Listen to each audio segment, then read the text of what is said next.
Driving is like a rite of passage for today's young adults, but it would become much harder with a paper map, especially for those of us who are a bit directionally challenged. Digitally mapping all streets and landmarks using GPS maps has made navigation a whole lot easier.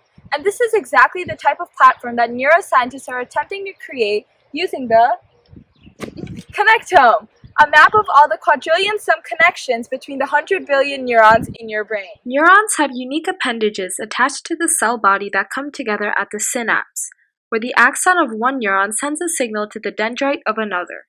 These structural connections are mapped in both the microconnectome, which observes brain tissue that is about the size of a grain of salt, and the macroconnectome, which focuses on the overall brain.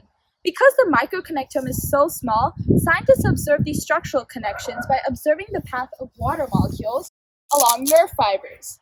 This process, called diffusion tensor imaging, was used to create the first complete structural microconnectome for C. elegans, a nematode with about 300 neurons and 7,000 connections. However, the human brain contains about 100 billion neurons, forming up to 10,000 times more connections than this small worm. To combat the higher level of complexity, neuroscientists use a microtome to slice a cubic millimeter of brain tissue into ultra-thin pieces and photograph these with an electron microscope. The 2D photos are then stacked up to create a 3D cube, and the frames are played in sequence to reveal what the brain looks like over space.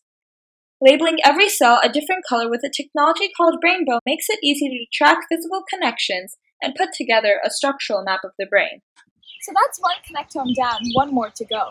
Along with structural connections, the macroconnectome is based on an idea called functional connectivity, where different parts of the brain work together but don't necessarily touch. In order to identify anti-correlation and correspondence among brain regions, scientists use a process called functional magnetic resonance imaging and blood oxygen level dependent signals. Subjects complete tasks that stimulate neural activity, while the fMRI measures fluctuations in blood flow and marks extremes with both signals. If there are similar patterns in blood flow across several brain regions, the parts are functionally connected and form a network, because electrochemical activity directly corresponds with blood activity. Now, you may be asking yourself, if each one of us is different, then what is the point of mapping a brain that won't be the same as mine? This is precisely the point of the Connectome, comparing brains to prevent and cure neurodegenerative disorders, to explain the evolution of the brain, to understand how one's brain develops over time. The Connectome will finally allow us to navigate and understand how each of our individual experiences have molded us into unique human beings. After all, hope for the future lies in looking